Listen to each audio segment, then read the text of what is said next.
Stripped for Parts, The Unraveling of American Journalism.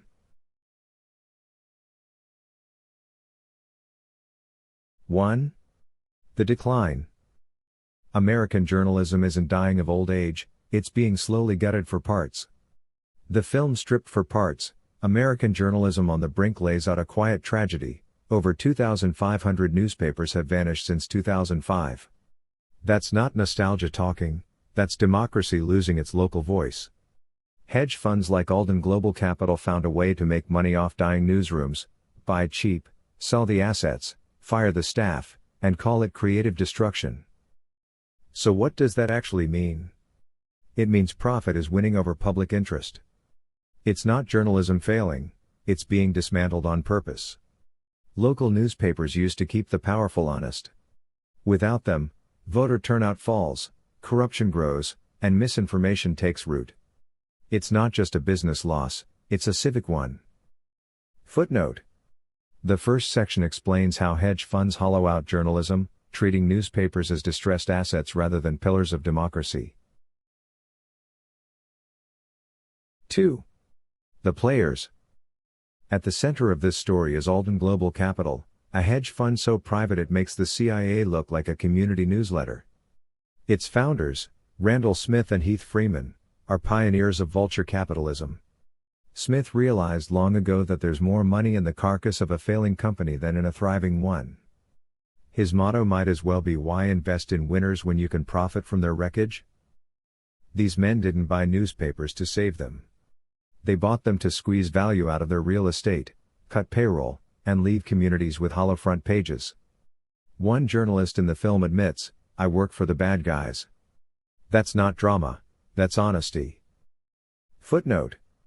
This section outlines Alden's strategy of asset stripping and cost cutting, which prioritizes profit over information and community welfare.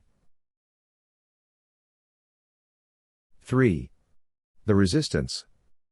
But here's the twist: the journalists fought back. In Denver, staff at the Denver Post launched a public revolt against Alden's ownership.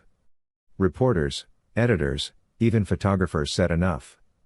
They published editorials condemning their own owners, risking their jobs in the process. The message was clear: if journalists don't defend the truth, who will? Their stand wasn't just about saving jobs, it was about saving the right to know. Because when a newsroom dies, so does public accountability. It's either speak up now, one editor said, or write your own obituary in 2 years. That's both brave and darkly poetic. Footnote. This section highlights how journalists pushed back against corporate control, framing their fight as one for truth and community integrity. 4. The Bigger Picture. What's happening in journalism mirrors what's happening everywhere. Power is consolidating in fewer hands. Hedge funds own over half the nation's daily newspapers. That's not just a statistic, that's a chokehold on public awareness. Still, there's hope. Across the country, small independent outlets, public radio collaborations, and digital startups are rising from the ashes. So what does that actually mean? It means that while big media sells off printing presses, small voices are building new platforms. The model is shifting from ownership to stewardship, from profit to purpose. But the question remains, will people value the truth enough to sustain it? Footnote. This section discusses the structural concentration of media ownership and the rise of new community-driven journalism as a response. 5. The Moral. Newspapers were the only private business named in the Bill of Rights. That's not random. It's because a free press keeps democracy breathing. Once that's gone, the system becomes a stage play, lots of talking, no accountability. The documentary leaves viewers with a warning and a challenge: protect your local news or lose your local voice.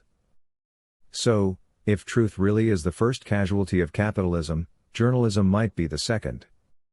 Footnote. This section summarizes the moral argument that journalism is essential to democracy and must be defended from profit-driven decay.